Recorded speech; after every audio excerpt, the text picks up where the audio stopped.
नमस्कार साथियों। बिहार का राजनीतिक घटनाक्रम काफी तेजी से बदल रहा है। अब न्यूज चैनल बता रही है कि 28 जनवरी को नीतीश कुमार जो है वो भारतीय जनता पार्टी यानी बीजेपी के पाले में न केवल चले जाएंगे बल्कि नए सिरे से शपथ ग्रहण भी होगा और डिप्टी चीफ मिनिस्टर होंगे सुशील कुमार मोदी फिर एक बार। और फिर साथियों एक बार आज जब राज्य भवन के भीतर जब नीतीश कुमार पहुंचे वहां पार्टी के तमाम नेता विधायक मंत्री भी वहां पे होते हैं, लेकिन इस मुलाकात में राज्य भवन के भीतर हुए इस बैठक में तेजस्वी यादव नहीं होते हैं। और जाहिर सी बात है तेजस्वी यादव की गैर मौजूदगी के कारण से जो चर्चाओं का बाजार अपने आप में गर्म हो जाता है, राजनीतिक गलियारों में एक गर्मी आ जाती है। आखिर तेजस्वी यादव क्यों नहीं पहुंचे? क्या गठबंधन खत्म हो गई? बात इतना भरी नहीं है। आज 26 जनवरी है, आज गणतंत्र दिवस का अवसर है। गणतंत्र दिवस के ऊपर एक समारोह होता है। उस तस्वीर में जो नीतीश और तेजस्वी होते दोनों अलग अलग खड़े होते हैं और वहां जो मौजूद है वो कहते हैं उन्होंने एक बार भी एक दूसरे की ओर नहीं देखा, एक दूसरे की तरफ नहीं देखा। तो बिहार की राजनीतिक घटनाक्रम काफी तेजी से बदल रहा है। लेकिन यहाँ पे एक सवाल है, क्या बीजेपी ये कह रही थी, भारतीय जनता पार्टी कह रही थी हमें अपने दम पे 400 सीट मिल जाएंगे 2024 के लोकसभा चुनाव, तो फिर उन्हें नीतीश कुमार के साथ फिर से गठबंधन क्यों करना पड़ रहा है? क्योंकि पार्टी के नेताओं ने स्पष्ट किया था कि बिहार के नीतीश कुमार के साथ किसी भी कीमत पे वापस जाने का सवाल ही नहीं पैदा होता। अब जिस फॉर्मूले की बात आज तक न्यूज चैनल की तरफ से जो कहा जाता है कि एक बार फिर नीतीश कुमार मुख्यमंत्री बनेंगे बिहार के और सुशील मोदी बिहार के डिप्टी चीफ मिनिस्टर बनेंगे, ये तो खैर माफ कीजिएगा इस तरह के बात शायद नहीं करना चाहिए। लेकिन एक वही बात हो गई ना, थूक कर चाटने वाली, बार बार थूकना और चाटना। सुशील कुमार मोदी का क्या कहना होता है? उनका कुछ 30-35 सेकंड का एक बयान दिए वो कि वो कहे दरवाजे कभी बंद नहीं करना चाहिए। ठीक है, उनका कहना है कि उचित समय पे भारतीय जन जब आवश्यकता पड़ेगी तो उचित निर्णय लेंगे। अब पूछा कि नीतीश कुमार आने के लिए तैयार हैं, तो कहा नीतीश कुमार जो रहेंगे या कुछ जो बातें हो रही थी जो भारतीय जनता पार्टी, आपको पता है कि नीतीश कुमार यहां रहे चाहे वहां रहे, कहां रहेंगे? ये दिल्ली में भी उन्होंने कहा कि हम दिल्ली में भी कहा था कि राजनीति के भीतर कोई दरवाजा परमानेंट बंद नहीं होता है। ये सुशील मोदी का शब्द था, आवश्यकता के अनुसार दरवाजा हमेशा खुलता रहता है, बंद होता रहता है।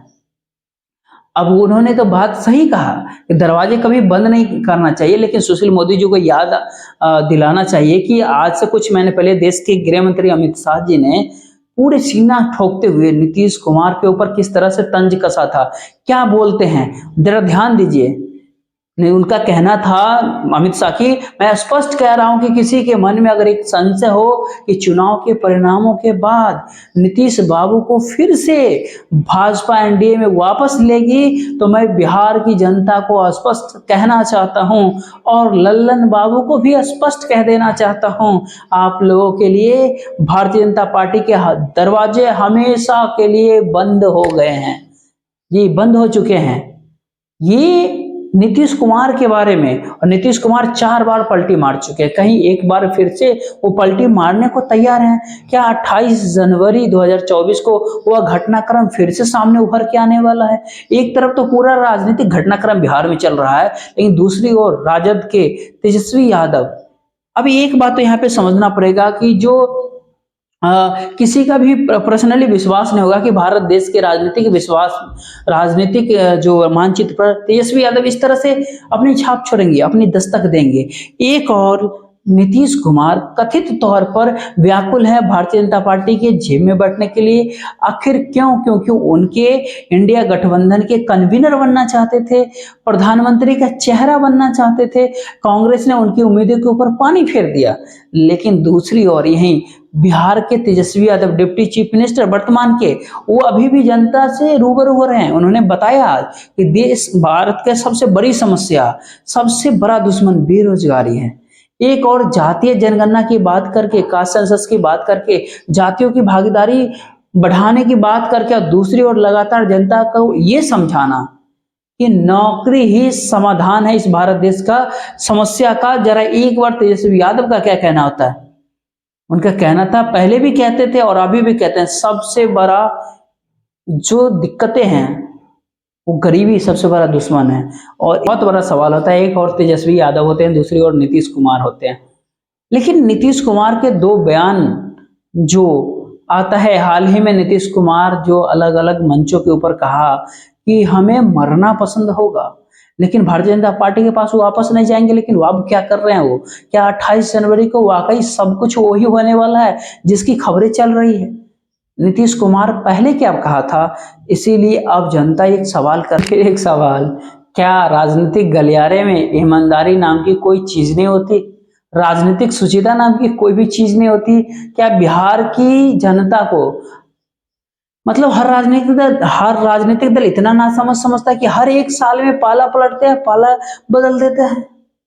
क्या मजबूरी है नीतीश कुमार की अगर वो ऐसा कदम उठाते हैं तो? क्योंकि आपको हम स्पष्ट कर दें कि खबर एक और चलती है कि लालू प्रसाद यादव ने नीतीश कुमार से बात किया है। राजद प्रमुख आखिरी मौके पे वो प्रयास कर रहे हैं लालू यादव की गठबंधन न टूटे, सरकार चलती रहे, क्योंकि लालू यादव समझते हैं अगर ये गठबंधन टूटा तो न केवल बिहार के भीतर महागठबंधन को नुकसान है, बल्कि राष्ट्रीय स्तर पर इंडिया गठबंधन, इंडिया अलायंस को भी नुकसान, भारी नुकसान उठाना पड़ सकता है। अब बिहार के मनोज झा जो आरजेडी के सांसद हैं, उन्होंने पत्रकारों से रूबरू होते हुए उन्होंने बताया कि नीतीश कुमार सामने आए और वो बताए कि सच्चाई क्या है, हकीकत क्या है। इसके अलावा कुछ और भी जानकारी आ रही है जो आपके साथ शेयर करना चाहिए। बिहार तक चैनल के ऊपर एक खबर छपती है, बिहार की राजनीति में जारी उठापटक के बीच राबड़ी आवाज से बहुत बड़ी खबर सामने आ रही है। ये सूत्रों के हवाले से खबर है कि राजद सुप्रीमो लालू प्रसाद यादव ने पूर्व चीफ मिनिस्टर जीतन राम मांझी के बेटे संतोष सुमन को उप मुख्यमंत्री पद और लोकसभा की 2 से 3 सीटों का ऑफर किया है। आपको बताते चले कि HAMK के 4 विधायकों पे लालू की निगाह है। तो सवाल यही उठ रहा है कि कहीं ऐसा ना हो कि नीतीश कुमार जो है वो भारतीय जनता पार्टी के गोदे में बैठे और फिर जनता दल यूनाइटेड के विधायक बड़ी संख्या में राजद की तरफ आ जाए। यानी खबरें इस बात को लेकर के भी कि हो सकता है कि राजद के कुछ विधायक जो भाजपा की तरफ चले जाए। अब कई तरह के राजनीतिक सुगबुगाहट है बिहार की राजनीति में, कई तरह की बातचीत है, लेकिन छवि अगले करीब 2 दिनों में हमें लग रहा है ऐसा कि पूरी साफ हो जाएगी। एक तरह से ये कह सकते हैं कि मामला जो है काफी बुरी तरह से फंस चुका है। कई तरह की खबरें सामने आ रही है। टेलीग्राफ मतलब कई सारे खबर ऐसे कि जिसमें जनता दल के यूनाइटेड जो उमेश सिंह कुशवाहा जो अध्यक्ष है उनका एक इंटरव्यू आता है। उनका कहना होता है कि भाई इंडिया गठबंधन को छोड़ने का तो सवाल ही पैदा नहीं होता है। अब उनका इस तरह का बयान नए सिरे से सामने आ जाती है, लेकिन वो एक बात बहुत दिलचस्प कहते हैं। उनका कहना होता है कि कांग्रेस को अपने अहंकार को त्यागना ही पड़ेगा। सीटों के बंटवारों को लेकर के कांग्रेस को लचीला रुख अपनाना ही पड़ेगा। अब साथियों यहाँ पर एक गौर करने वाली बात होती है, अगर नीतीश कुमार के कारण से तमाम सारे लोग हैं, तमाम राजनीतिक दल हैं, तमाम नेता हैं, वो एक साथ अगर आए तो इंडिया गठबंधन के कन्वीनर के तौर पर नीतीश कुमार के नाम का ऐलान क्यों नहीं किया गया? आखिर कांग्रेस इससे क्यों कतराती रही, क्यों पीछे हटती रही, क्यों घबराई? आखिर सबसे बड़ी बात, आखिर लगातार कांग्रेस को लेकर के, इस बात को लेकर के शिकायतें हो रही है कि एक तरफ तो इंडिया गठबंधन की बात करते हैं, लेकिन उन्हीं के जो स्थानीय नेता होते हैं क्षेत्रीय दलों के बारे में अनाप शनाप बातें करते हैं। और ढेरों ऐसे मिसाल हैं। अगर आप उत्तर प्रदेश की राजनीति में जाए, उत्तर प्रदेश में जाए, अजय राय एक व्यक्ति होते हैं। अजय राय लगातार जो है अखिलेश यादव के ऊपर हमला करते रहते हैं। मध्य प्रदेश के भीतर जाए तो कमलनाथ, आपको ध्यान होगा कमलनाथ का बयान मध्य प्रदेश चुनाव से पहले कि कौन है अखिलेश। फिर अधीर रंजन चौधरी कांग्रेस के जो नेता है, अधीर रंजन चौधरी लगातार ममता बनर्जी के ऊपर हमला करते रहते हैं। और जब ब्लेक ओब्रायन ने कहा कि पश्चिम बंगाल के भीतर अगर हमने गठबंधन नहीं किया तो इसके कारण सिर्फ और सिर्फ अधीर रंजन चौधरी है, तो अधीर रंजन चौधरी ने क्या बताया उसके बाद कि ड्रेको ओब्रायन एक विदेशी हैं, उनको कुछ भी नहीं मालूम। क्यों? क्योंकि ड्रेक ओब्रायन का नाम ईसाई है, क्रिश्चियन है, इसीलिए इस तरह की वो बातें करते हैं। अब सबसे बड़ी बात कि कांग्रेस जो धर्मनिरपेक्षता की बात करती है, फिर उसके नेता इस तरह के बयान देते हैं। क्या राहुल गांधी ने किसी तरह से कोई अंकुश बातचीत की, अधीर रंजन चौधरी से कोई बातचीत किया? क्यों लगातार वो ममता बनर्जी के ऊपर हमला करते हैं? आखिर क्यों डेरेक ओब्रायन के बारे में इस तरह के आपत्तिजनक बयान दिया अधीर रंजन चौधरी ने, कांग्रेस के नेता? अगर नीतीश कुमार इंडिया गठबंधन को लेकर के कुछ सवाल कर रहे हैं, अगर उनकी नाराजगी है कि उनको जितनी इज्जत मिलनी चाहिए वो अगर नहीं मिल रही है, उनको कन्वीनर या संयोजक पद नहीं बनाया गया, तो उनकी एक अलग जमी है। कांग्रेस के नेता लगातार जो है अपने सहयोगी दलों के ऊपर हमला कर रहे हैं, चाहे अधीर रंजन चौधरी हो, चाहे अजय राय हो, चाहे कमलनाथ हो, ऐसे तमाम नेता हैं। ठीक उसी प्रकार से महाराष्ट्र के भीतर भी देखिएगा तो चाहे नाना पटोले इसी तरह के बयान देते रहते हैं हमेशा। आखिर क्यों? सवाल यही उठता है, आखिर कांग्रेस अपने नेताओं के ऊपर लगाम क्यों नहीं लगा पाती जो पार्टी का नुकसान करते हैं? मैं देखते रहिए, बिहार का राजनीतिक बहुत दिलचस्प हो गया इस दौर में। हो सकता है कि जब तक पूरी खबर ये सामने आए, इससे बहुत बड़ा घटनाक्रम कुछ और नहीं कहीं हो जाए। देखते ही राजनीतिक कुछ भी हो सकता है, 2 दिन के भीतर बहुत कुछ साफ होगा बिहार की राजनीति में। देखते रहिए। जय हिंद।